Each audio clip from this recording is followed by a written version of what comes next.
Okay. Home I'm ready sellers for it. outnumber buyers by more than 500,000. The Ouch. largest gap ever Ever recorded? recorded in history. Obviously, the housing bubble appears that it's about to burst. The bubble that's bursting is really the bubble for the sellers. Well, that's a reflection of the housing market, yeah. You may want to consider the option of becoming a landlord. We call them accidental landlords because that wasn't the plan, but it may be the best option right now. And if that's something that you would like to know a little more about, talk with somebody from our team, see if it's a good option for you, you can reach out to us at Navigate, and we would love to help you.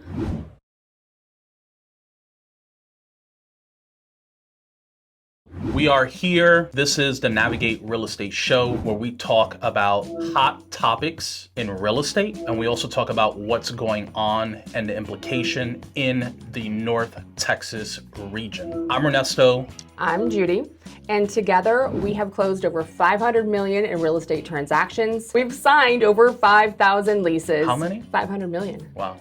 Yeah, it's a lot. It is. It blows our own mind. But we are here to share the knowledge that we've gained through experience, through trial and error, through going through that $500 million worth of transactions, signing those 5,000 leases, and we are excited to be able to share some of that knowledge with you guys. That's right. We're coming right out of the gate with the breaking news on the U.S. housing market. This is the headline. Okay. Home I'm ready sellers for it.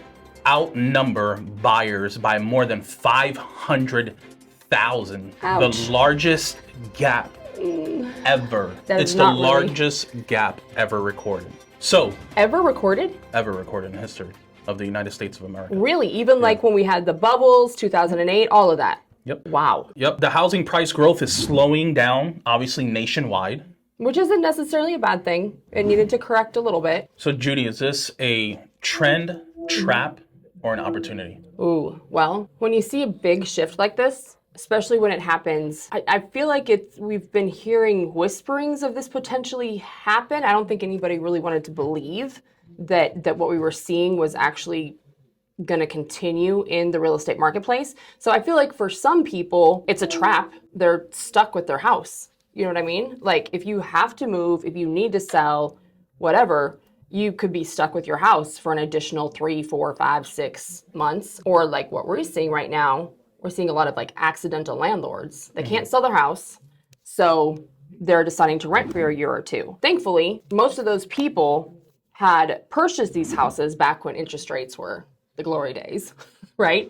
Like 3% and everything. Right. And so they're able to rent it and not be upside down, unless you live someplace like Frisco where your property taxes are through the roof. Right. So it's a trap, but I still see some opportunity there as well. I definitely don't think it's a trend. The other thing we need to keep in mind is school just started. This is it. Like, I know. it's not like all of a sudden things are going to improve Right. in the marketplace. The only thing that could cause that would be a major reduction in federal interest rates. But the Federal Reserve is not releasing any sort of hints as far as when that could be. We're seeing this right now, even in North Texas. We're seeing the property sit, a lot of it in just recently, what we were looking at in Frisco. What are the options right now? If, you listed your property, let's say earlier in the year, 3 months ago, what options do they have now? Especially for those people who are not living in their property because they're paying a mortgage month in and month out. The good thing about real estate is that it's a real asset. There are banks, there are people that are going to recognize that as something of value no matter what, even if it's less value than what you were hoping for. So options are there. One would be to go ahead and rent it, like we were mentioning, save it for a year, let that surplus kind of die down a little bit, and then a year from now, a couple years from now, you can go ahead and actually sell it. The second option would be to get somebody that really can help you look at the market. Like what is actually selling right now? Let's go ahead and use Frisco since you started there. We have a condo listed for sale right now in Frisco. Gorgeous, fully renovated. We've got it staged. We have all the things. I have never in like my 12, 15 years had a property on the market that looks like this, is priced as it should be. It's not an owner who was trying to push up the market. They're reasonable. And we did not have a single listing yet in the first 2 weeks. That's never happened. And especially in an area like Frisco, where the average home price is like $800,000, $900,000. This is a beautiful property in a highly desirable area and less than 400,000 and no showings in the first 2 weeks. What I'm wanting to get to is find somebody that can help you take a really close look at the market. I went back and looked and noticed that within 5 miles of this property, there are like 40 other condos listed. Just guess how many of those condos went under contract and actually closed, sold in the last 30 days? 10, 8, 7, 6, 5, 4, 3, 2, 1. One in the last 30 days. Well, currently right now in Frisco, where this is the month of August, just in case somebody's watching this video next year. August 2025. August 2025. Right. There are 1,538 active listings according to Movado, Zillow, Realtor.com, Coldwell Banker, all of those websites. Wow. More than 50% of those listings have been sitting longer than 60 days. Obviously, the housing bubble appears that it's about to burst. What does that mean, that a housing bubble would burst? That means prices will drop, they'll plummet. So the bubble that's bursting is really the bubble for the sellers. Well, that's a reflection of the housing market, yeah. So option 2 was to find somebody that can help you take a really close look at the market and say, hey, if there are only 2 to 3 people that are actually looking to get a property under contract and close on it in the next couple of months, how do you make your property the one? Price point is definitely important. And then, of course, looking at how you're presenting your property. Yeah, I mean, the presentation is, there obviously are properties that are selling because 50% of those have been sitting out longer. I mean, it's a competitive market. We drive the neighborhoods all the time and we see properties that are listed, grass is overgrown, there's no mulch on the flower beds. This is not 2021. This is not, the folks coming in from California and overpurchasing?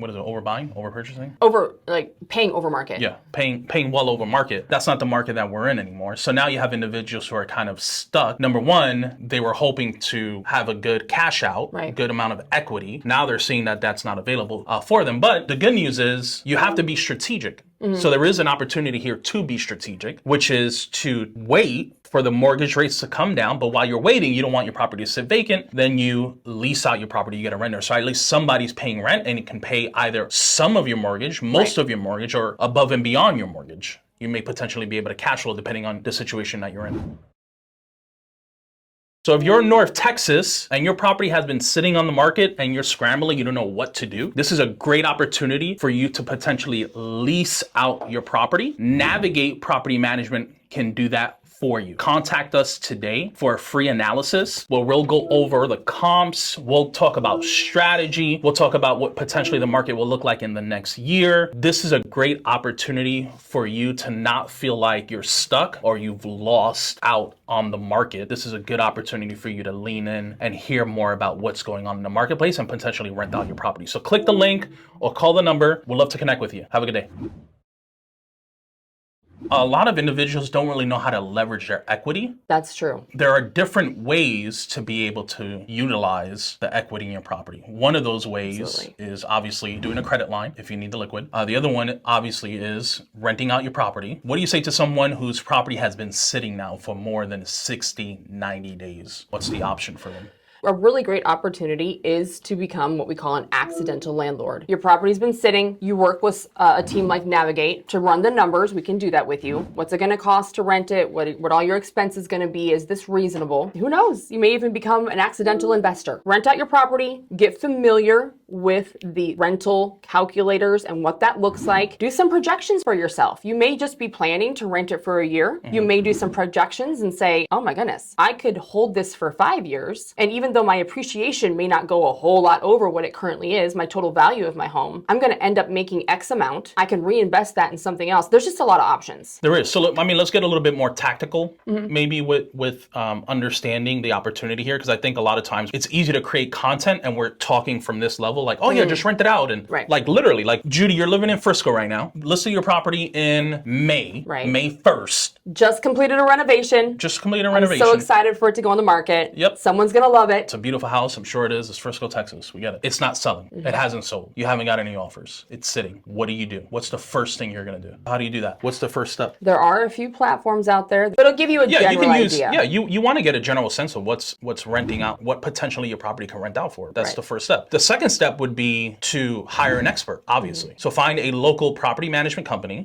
a local agent. The other thing is, what's the difference between a local agent to lease and manage your property versus a property management company like Navigate? So find someone that is familiar with this market, that's familiar with your specific area, and that also has done rentals and done leases this year. That would be my recommendation. But what's the difference between a realtor and a property management company? Oh, right. To do the leasing? Absolutely. So typically, when you work with a realtor, there's definitely a difference between working with a property management company and a realtor. I think that honestly, you would probably be better to answer this question because... Well, I mean, we're both in the industry, so we both can answer this question. There's going to be things that I mention that you may not mention. That's true. And vice versa. I was just thinking, like, I'll be honest, I tend to want to really separate them, but the reality is everyone has their value in different places. So from someone who doesn't feel so extreme about it, possibly, what do you think is really the difference between working with a property management company and a realtor? Specialty, a specialist. A good example is even like a mechanic. There are mechanics who work on vehicles, trucks, airplanes. Right. They all have motors, but there's specialty, right? And then you have people who are just general, like a general doctor. Yay. For us, I can speak about Navigate, and of course there's other property management companies that do this, that have an infrastructure, that are doing this consistently, that know how to look at comps in the rental market, that are able to analyze trends. In addition to that, think about all the things we pay for that makes sense for us to pay for because we're constantly doing leasing. That's a big one. Consistently. That's why we're able to do,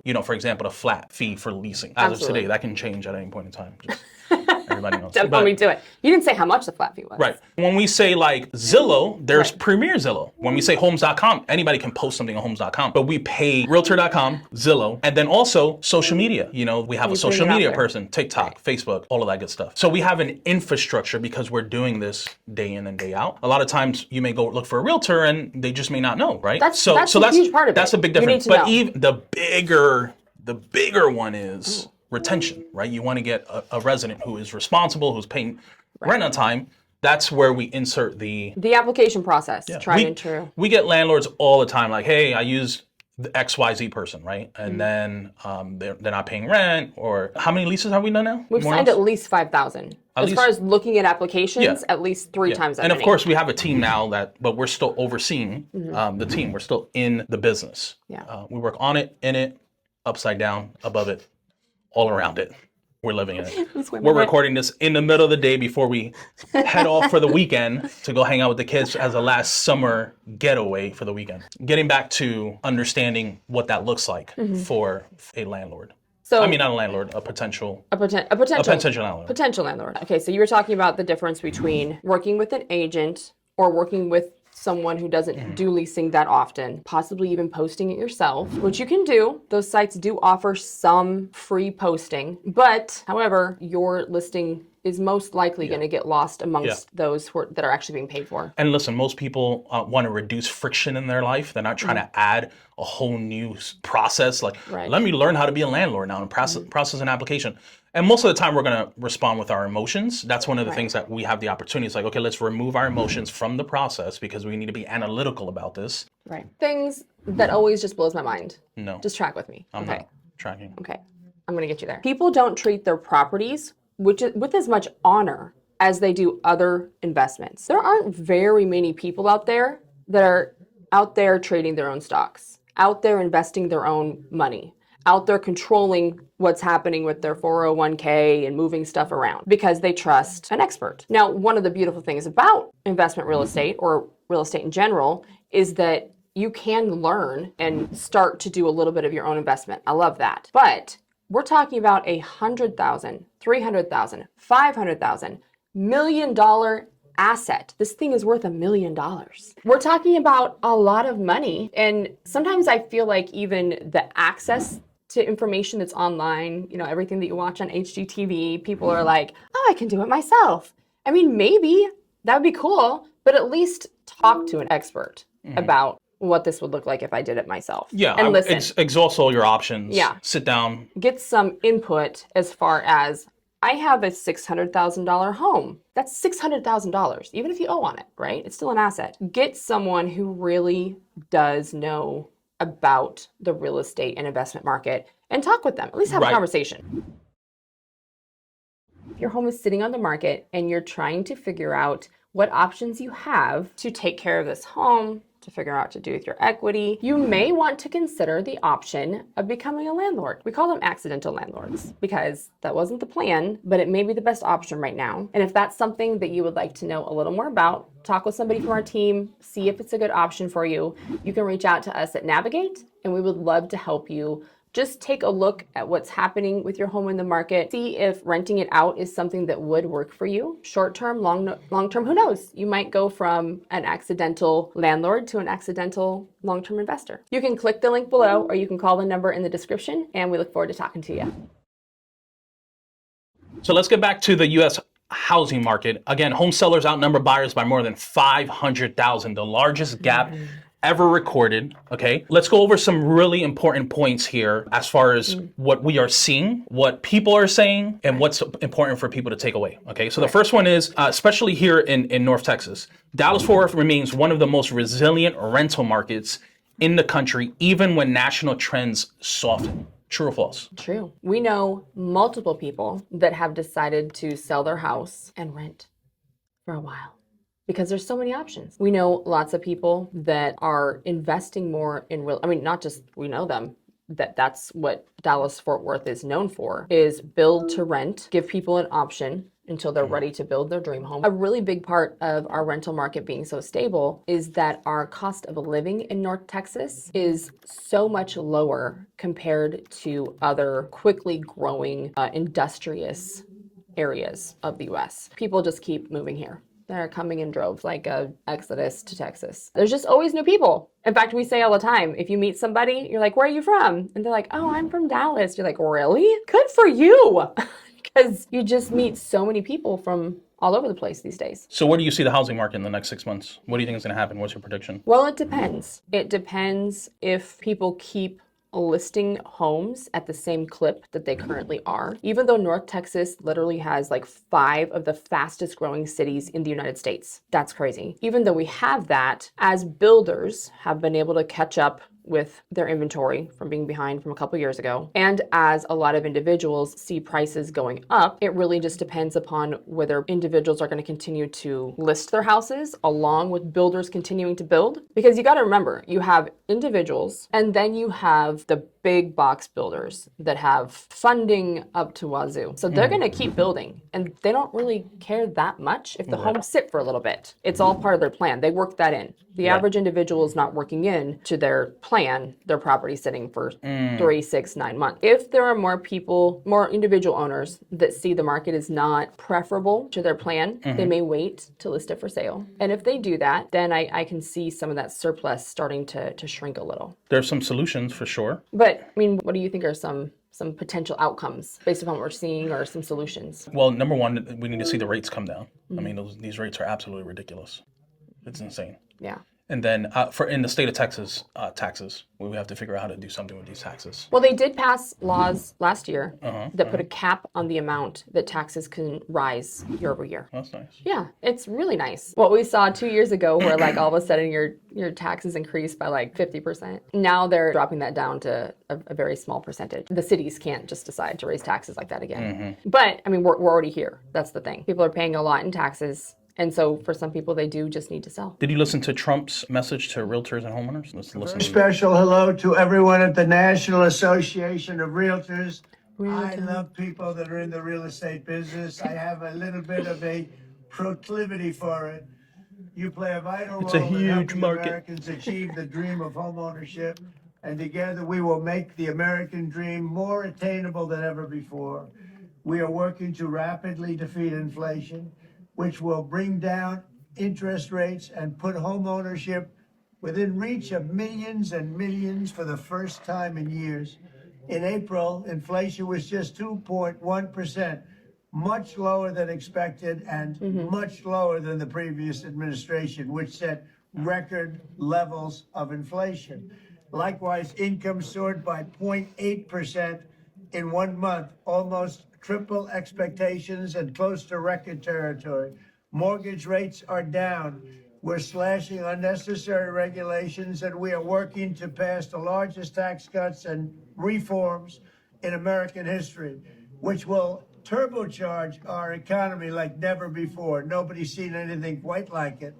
I want to thank the Realtors for your support of the one big, beautiful bill, the most important piece of legislation in many years. This landmark legislation, in fact, will preserve the small business tax deductions that so many want and need. So many real estate agents are just demanding. It'll stop trillions of dollars in tax hikes on American families and put more money in the pockets of home buyers by raising take-home pay for the typical family by an estimated $13,000. Think That's of a that, lot. $13,000. With your help, a record number of Americans will achieve financial independence and find a home that really fits their dreams and aspirations. Something very, very beautiful. What you do is very beautiful. Thank you all once again. Wow, what do you think about that?